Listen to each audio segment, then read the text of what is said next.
السلام علیکم ورحمت الله وبرکاتو. زیم ستاسو ورور سجاد ناقراره راغلی یو د عمر صاحب خواله د دنه بس شعرونه او غزل ریکارډ کو او ستاسو سره به د فیسبوک په پاڼه شریکو. زمونږ سره اوسئ. السلام علیکم انور علي صاحب. وعلیکم سلام سجاد صاحب، ستاسو ډیره زیاته مننه چې په دې باران کې زمون خواله راغلی. نو ډیره زیاته مننه. یو غزل به د سره شریک کما سجاد صاحب، نور عمر ولاړ د دنه بم ساورو.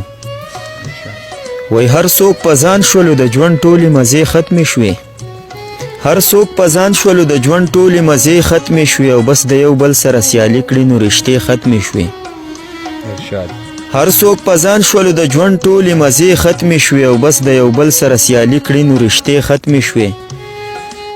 او چې میلمانه به ورته ډېر د لرې لرې راتله، چې میلمانه به ورته ډېر د لرې لرې راتله، او چې به جرګې پکې کېدې هغه حجرې ختمې شوې. بیا یو پیر وایي مننه. وای چې میلمانه به ورته ډېر د لرې لرې راتله، چې به جرګې پکې کېدې هغه حجرې ختمې شوې. او سحر واده وکړي ماښام له پرې قایله نه وي، سحر واده وکړي ماښام له پرې قایله نه وي، او خلق بې پښتو شو د پښتو ژبې وعدې ختمې شوې. مننه. او وس د ابۍ دا خبرو ته غوږ نږدې بچي، وس د ابۍ دا خبرو ته غوږ نږدې بچي، او موبایل راغی د بابا خوږې قصې ختمې شوې. او لیونۍ هم لاړه د کلي نه واده شوه پرون، لیونۍ هم لاړه د کلي نه واده شوه پرون، لیونۍ هم لاړه د کلي نه واده شوه پرون، او غیر غماز دم شو د بیلتون چغې نارې ختمې شوې. او وس په ژوندونې ورته ځان د لحد مړی ښکاري، وس په ژوندونې ورته ځان د لحد مړی ښکاري، او داسې ښکارېږي د انور د ژوندون شپې ختمې شوې. او یو شعر عمر ته ډالی دی چې د غره لمنه ښه د اشنا په ښار کیسه کوم، زه چې ګودر ته لاړ شو مړه بازار کیسه کوم. ډېر ښه انور علي صاحب، دا بیا ډالۍ کوي. مننه.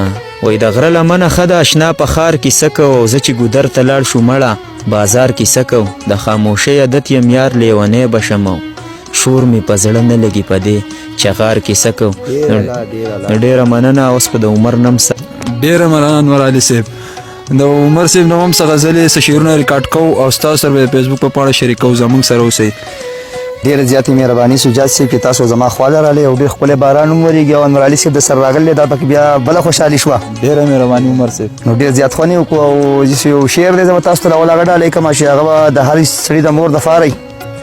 او بیا د انور علي صاحب یو غزل دی چې هغه غزل زما ډېر زیات خوښ دی، او شاهد چې هغه غزل به د مینهوالو هم ډېر زیات خوښ شي. نو داسې یو شعر دی چې وایي وخت ماسخوتن دی زما مور نشته، وخت ماسخوتن دی زما مور نشته، ځکه مزه زموږ د کور نشته، او کور راته خپل کنډر کنډر ښکارېږي.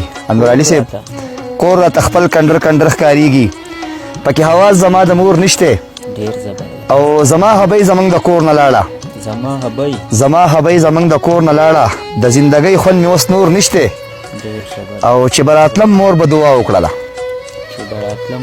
چې به راتلم مور به دعا وکړله، د دعاګانو ځای مې نور نشته. زبردست. او عمر تنها یم زه به څه ووایم، عمر تنها یم زه به څه ووایم، خو په قلم کې مې نور زور نشته. ډېر ښه عمر صاحب، ډېر ښه. نو اوس سجاد صاحب د نور علي صاحب یو غزل دی چې زه تاسو ته په ترنم کې